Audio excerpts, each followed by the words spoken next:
late on Sunday afternoon when they noted that there was going to be a lot of water flowing down the cold water and that this had the potential for flooding in the Merritt area. But by the time I got home to Merritt, my staff had phoned me and said, we're looking at the charts. This was a Sunday afternoon. We're looking at the charts and there's something wrong here. We don't know what it is, but we have to let you know that there may be something happening. We had no idea that it was going to be like this. When we were watching the gauges that show the river levels down the cold water, and when the gauges further up the valley started showing that they were rising dramatically, we assembled the emergency operations center. By the time the early evening arrived, they knew that something catastrophic is going to happen, but they had absolutely no idea of how big it was going to be. And so we then began considering whether or not it would be possible to run a city without a sewage infrastructure. And we knew that was when we would have to evacuate absolutely everybody. We realized that we were going to be dealing with something Merritt had never dealt with before.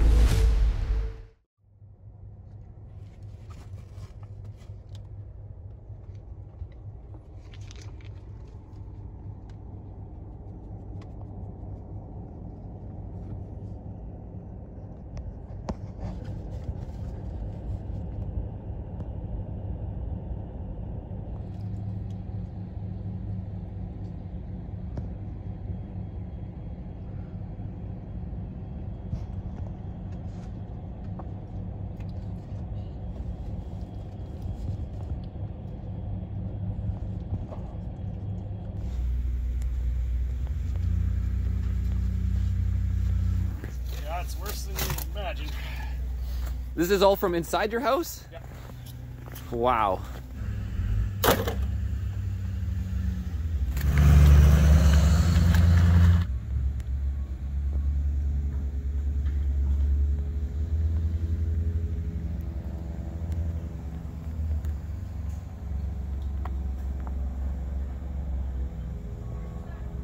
Actually, see how much mud was. Holy smokes. Entire basement. And that's why you have to have waterproof socks. Yeah. Well, like, you got literally a foot still in here. yeah, and we've been digging it out, but... And have you had any contact with the HVAC guys? And how does that work? We got a vac truck coming today, hopefully this afternoon. Okay, and is it like a supplied service with the city? No, it's like pay for it. Is it like $3,000 a thing? The neighbor Those over guys there? are about like $300 an hour.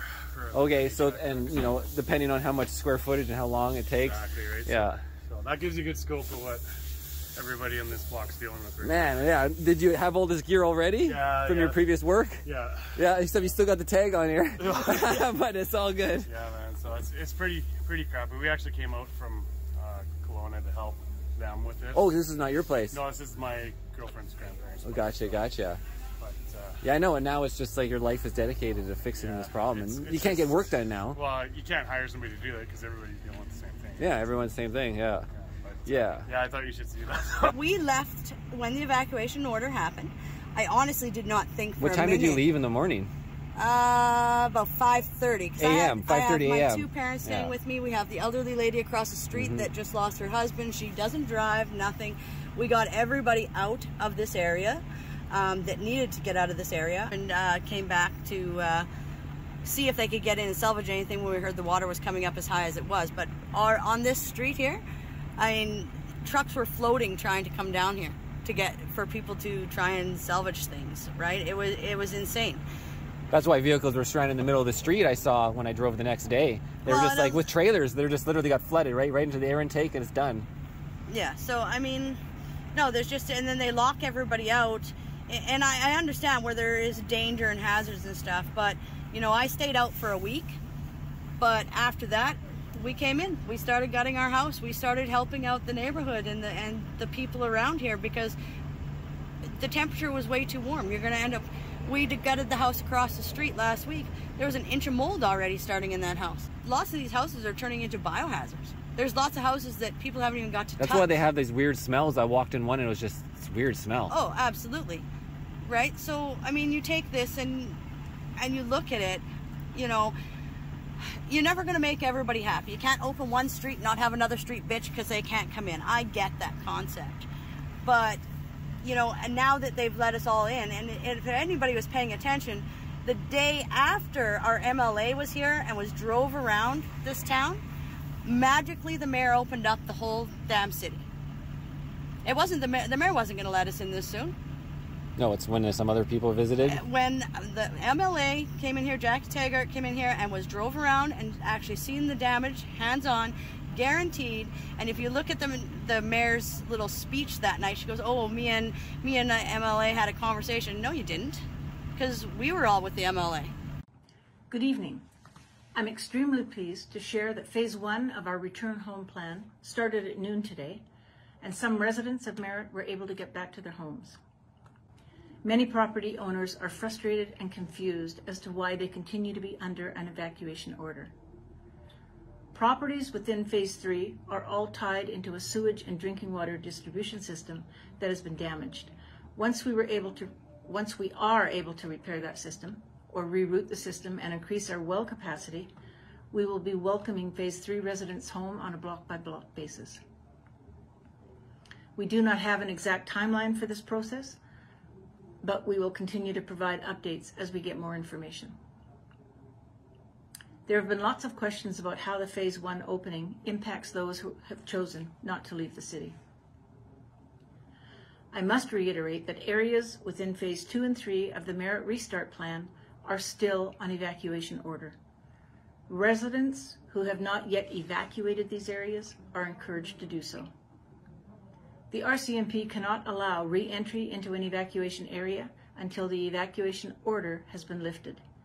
If you leave an area covered by an evacuation order, you will not be allowed back inside.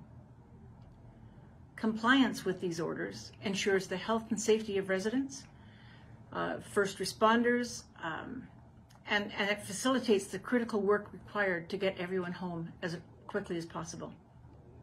The situation is challenging, and with each passing day, we understand the added stress borne by all our residents, and we empathize with you.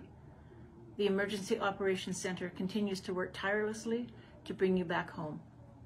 Thank you, and have a good night. Come on, you look at what other community happening in other communities, and like I said, it is not our city workers, it is not you know, the people that are out here trying to fix what happened and everything else. It is the higher ups that need to be held accountable. If you can't be a leader, step down and let somebody lead, because during the fires and during this flood, there was no leadership from our mayor, and she needs to be held accountable for her lack of support and leadership through all of the crisis that we've been through in this last year. Yeah, all this stuff's from her yard.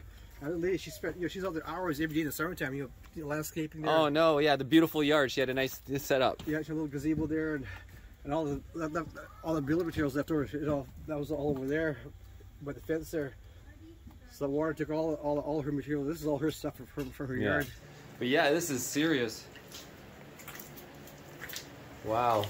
But when I was down here the 15th, the morning we got evacuated, I was down here and there's water flowing 4 inches up to the bottom of that window there. Whoa. So it was coming right in through the top and then down the wall. Yeah. Wow. That's terrible. And I've got a full bath, and there's that bathtub with a shower, sink, and toilet there. The damage too, and a lot of the water came down. Like, water's only like this deep down here, but a lot of the water up here. But it came over the top window, like you said. Yeah, but the water went down I guess the main joist there, the beam there, because the water was only about this high. So all this here was the water that came from down the beams inside the wall. Terrible. Okay, well, I'll let you guys be. I'm just going to film the news here. This is just devastating. Thank you for showing me. Thank you.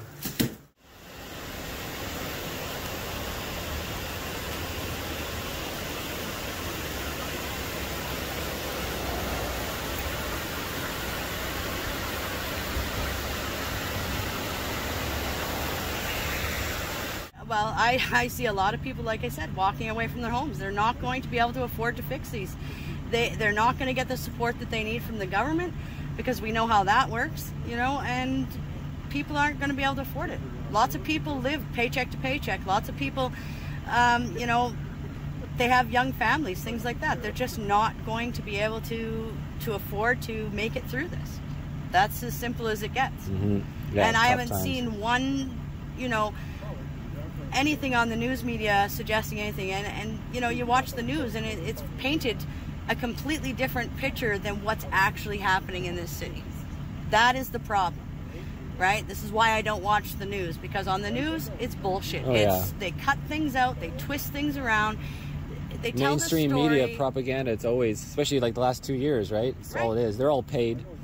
But it is like I've watched people give interviews to Global and things like that, and then you watch the news that night, and what is said on there, they've just cut out the good parts, and they're not telling the whole story, right? It's, I don't know. People's stories need to be told, and plain and simple. Like, Do you want to show me your house before I go? If you want to go in, I can show you my house. Sure, let's do it. It's a mess. Oh, it's not. We can't afford to live anywhere else. We spent all our money to clean it up. And so this is what they put on your door, restricted use access? Yeah, so we have... mud and around the home, ground floor garage, electrical and gas submerged. So then its power's been off, or yeah, no? we had... no, we... Oh, it's been inspected, okay. Yeah. Our power never went off. It was on the whole time. Yeah, same with mine up in Blair. Yeah, so we had power the whole time. Obviously, we had 4.5 feet of water in our basement, so... I mean, obviously... 4.5 feet? Oh boy, and then what's it at now? Of mud? It's dry. We've got her gutted. Oh yeah, because you had the HVAC. I have no power down here though, so I don't It's know all if right, we'll be able because to you do had it. the HVAC in here, you said, or no, not yet? No, we didn't. We paled it out by hand. Really? Wow. You bet. So yeah. And you can smell the smell now, yeah. Yeah. So it's all we've got. It's like a muster. You did this all by pail. Wow. And how high was it? It was up to here, just below here. So. This was used to be an entertainment room. Right, and then, yeah, so it flooded our furnace, hot water tank, washer and dryer were floating. Oops, sorry, there's... It's all good. Debris everywhere. So yeah, we had to gut the whole basement and make it into a whole new project. What was down here before? Bedrooms and everything? There's a bedroom, laundry room, bathroom. Okay, so it was like half your house, walk-in pantry, my office. I had a business in there, so I lost my company, and that was our storage there. Yeah, and then upstairs just becomes a mess too because of dealing with we like... hauled everything that was good up there, so you Yeah. just have to... Yeah. Oh, I got you. Now it's just a giant storage facility. Yeah. Exactly. You're not going to be able to live... Try to keep the heat in. Yeah. Okay. No power. They're putting that transmitter around. Yeah. Right? You do what you're paid to do. Yeah. City's working hard. Okay, well, thank you for your time. All right. Anyways, guys, this is Marcel Irnie reporting Merritt, showing you what is actually on the streets here. Who are you? Why are you taking pictures of me? I'm filming the news. Okay, unless you're gonna help, you need to go. Like, we're not animals. I'm just filming the news, guys. Two animals. We're just trying to fucking clean up. And a lot of my neighbors want to know what's going on. Neighbors can come out and fucking help. I understand, man. I'm not your enemy. Get out of here. Okay. You don't live here. You don't belong. I do live in Merritt, by the way. Where do you live? On Blair Street. Oh, you're fine then. I know, but a lot of people have been asking me to please show me what's going on in their neighborhoods because they're not here. They want to know, can you tell me what's going on in the RV park? Can you tell me what's going on in the storage thing? I'm just showing people what they asked me to show them.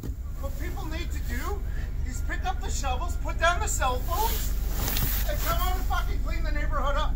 Not look at my yard and Bob's yard. And nobody knows what's going on unless we show them. Who cares? It's my yard. Nobody cares what my yard It's looks just like COVID. Nobody knows what's going on unless we show them. Listen, it's not your place to show any of your neighbors what my yard looks like. Or Bob's yard. These are our homes. They've been destroyed. Nobody on Blair Street has lost their home. I know. I know they haven't. Nobody cares. None of you're saying you're the press. Nobody cares. No, I'm independent. Trust me, I'm not mainstream media. I fucking hate mainstream media. Show anybody what my yard looks like, do you? No, I don't have to show yours, but I want to show people what they want to ask for. People want to know. What are people asking for? They asked me to show them the storage facility. They asked me to show them what's going on in the bluff. People left town. We weren't allowed back in. No, and me too. I know. Got back yesterday. I know, and they told us we couldn't come and stay in our houses, even though there's heat here and people are sleeping in their cars, right? I know. I know, dude. I know, man. I know.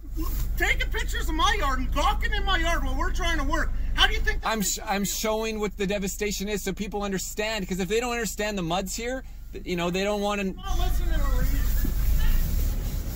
Oh, I respect all humans, please. Whew. Well, there's the other side of the coin.